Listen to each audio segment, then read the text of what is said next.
Analysis of statically determinate frames.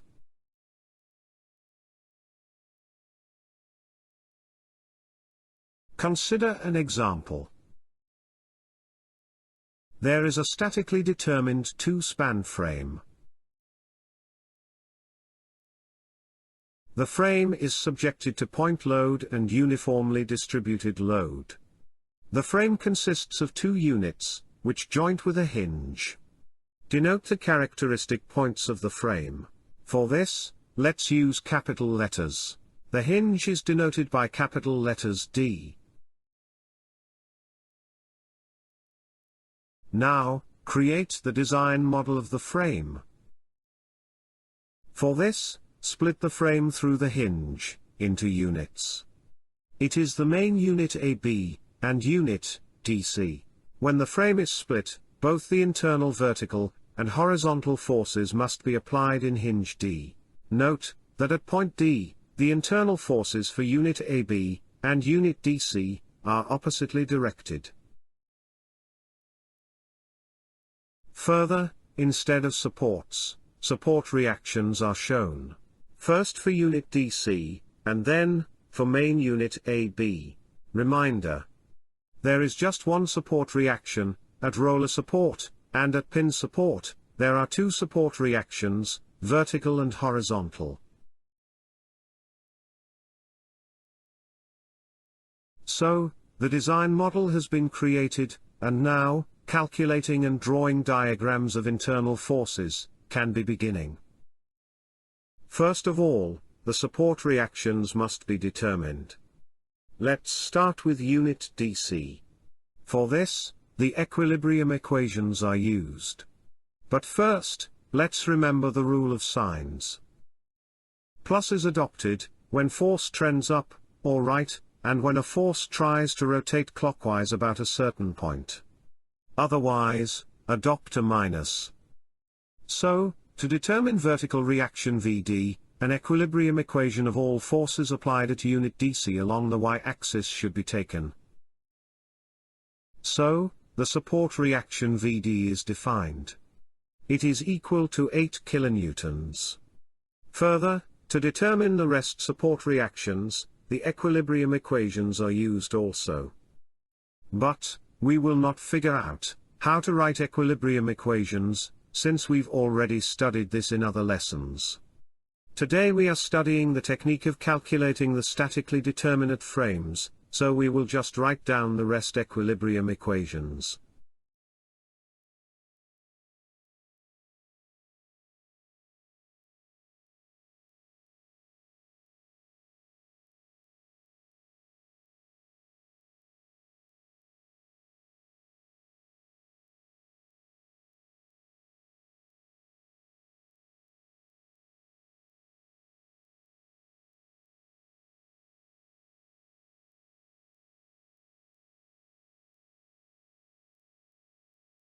So, all support reactions are defined.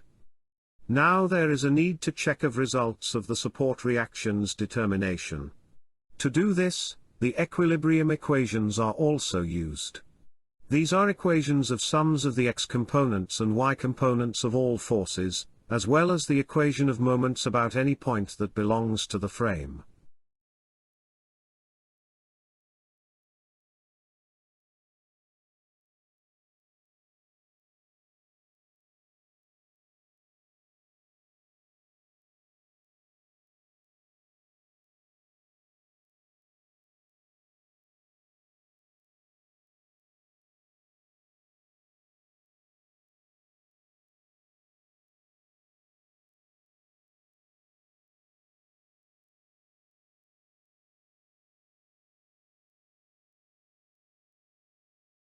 As you can see, the support reactions are defined correctly.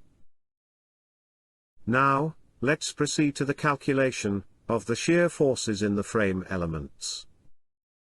Recall that, when determining the shear forces in the frames, it is necessary to carry out calculations at the beginning and the end of each element of the frame. And besides that, to the left and right of the spot where the point force or load is applied.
Well, the diagram of the shear forces has been obtained. Now, let's proceed to obtain the axial forces. Please note that, the following sign rule is used, when axial forces are determined. A plus is taken, when the force stretches the element. And a minus is taken, when the force compresses the frame element. Axial forces diagram is obtained.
Axial forces diagram is obtained. Now, let's calculate the bending moment diagram in the frame.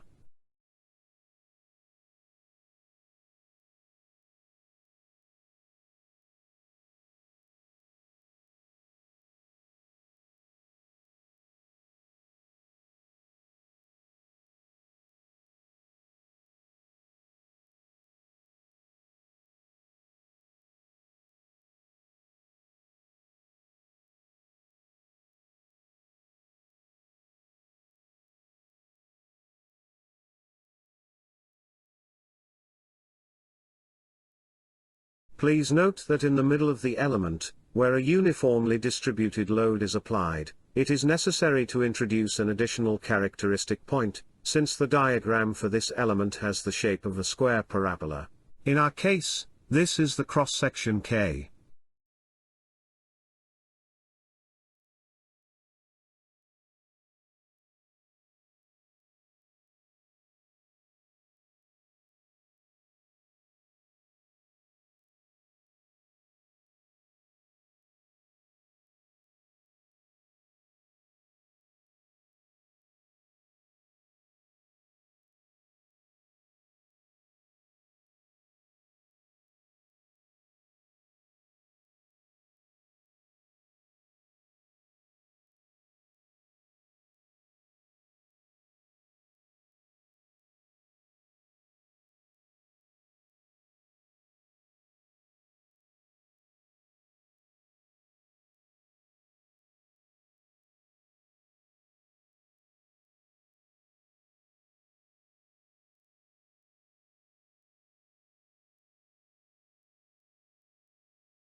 the bending moment diagram is obtained. Thank you for watching. Please click on the thumb up and subscribe to the channel to see new videos.